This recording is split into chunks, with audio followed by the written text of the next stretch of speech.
ঠিক সেই মাদের কাছে আমরা আরেকটি কার্ড দিব, সেই কার্ডটি হচ্ছে এলপিজি কার্ড। এই নারী সমাজ যদি স্বাবলম্বী হতে না পারে দেশকে কখনো এগিয়ে নিয়ে যাওয়া সম্ভব নয়।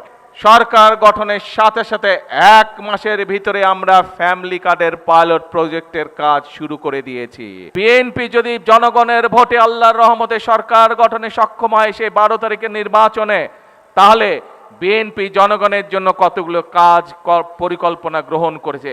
কি সেগুলো ছিল এই যে জনসভার সামনে হাজারো মা বোনেরা বসে আছেন, আমরা বলেছিলাম এই মা বোনদেরকে অর্থনৈতিকভাবে স্বাবলম্বী করে গড়ে তুলতে চাই। কারণ বাংলাদেশের জনসংখ্যা হচ্ছে 20 কোটি এবং 20 কোটির জনসংখ্যার অর্ধেক হচ্ছে এই নারী সমাজ।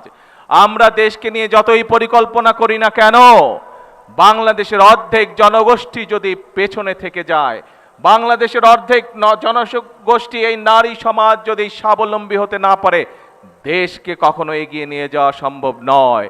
সেজন্য এই নারী সমাজকে স্বাবলম্বী করার জন্য আমরা ফ্যামিলি কার্ডের কথা বলেছিলাম, মনে আছে আপনাদের? মনে আছে আপনাদের।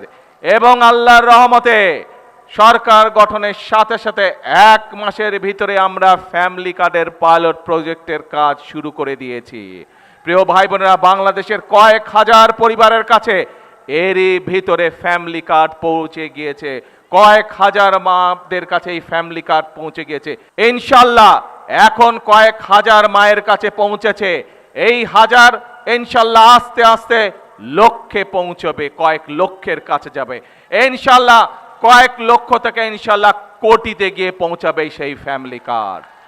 প্রিয় ভাই বোনেরা, আপনাদের মনে আছে দেশনেত্রী খালেদা জিয়া 91 থেকে 96 সাল যখন দেশ পরিচালনার দায়িত্বে ছিলেন, সেই সময় তিনি এই মা বোনদেরকে শিক্ষিত করার জন্য, মা বোনরা যাতে শিক্ষার আলো থেকে বঞ্চিত না হয়, উনি মেয়েদের শিক্ষা ব্যবস্থা ম্যাট্রিক পর্যন্ত ফ্রি করে দিয়েছিলেন বিনামূল্যে।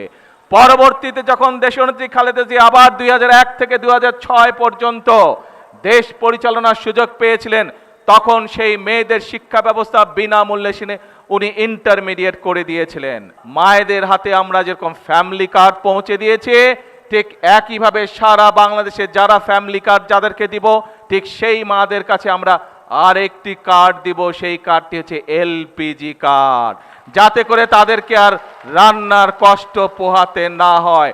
আমাদেরকে সতর্ক হতে হবে, আমাদেরকে সতর্ক হতে হবে সেই সব লোকেদের বিরুদ্ধে যারা বিভ্রান্তি ছড়াতে চায়, সেই সব লোকদের বিরুদ্ধে যারা দেশ স্বাধীনের সময়, দেশের স্বাধীনতা যুদ্ধের সময় মানুষকে বিভ্রান্তির চেষ্টা করেছিল, যারা 96 বিভ্রান্তি করেছিল, যারা 71 বিভ্রান্তি তৈরি করেছিল, যারা 2008 সালে বিভ্রান্তি করেছিল, ঠিক একই সকল ব্যক্তি আজ আবার এসে 2026 সালে বিভ্রান্তির চেষ্টা করছে।